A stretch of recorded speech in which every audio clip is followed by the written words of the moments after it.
शौर्य रणरागिणी न्यूजसाठी योगेश गांगुर्डे, संपादक। गोळीबार प्रकरणातील आरोपी आरपीआय जिल्हाध्यक्ष प्रकाश लोंढे यांच्या नाशिकमधील अनधिकृत बांधकामावर अखेर बुलडोझर। नाशिकमध्ये गुन्हेगारी पार्श्वभूमीवर असलेल्या आरपीआय पदाधिकारी प्रकाश लोंढे यांच्या अनधिकृत बांधकामावर बुलडोझर चालवून कारवाई करण्यात आली आहे।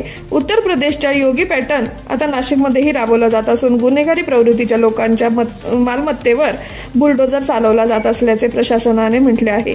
सातपूर गोळीबार प्रकरणातील अटकेत असलेले आरपीआय जिल्हाध्यक्ष प्रकाश लोंढे यांची नंदिनी नदीजवळची 3 मजली इमारत पूर्णपणे अनधिकृत असल्याचे नोटीस महापालिकेने यापूर्वीच बजावली होती। पोलिसांच्या माहितीनुसार या जागेचा वापर गुन्हेगारी कारवायांसाठी होत असल्याचा संशय होता।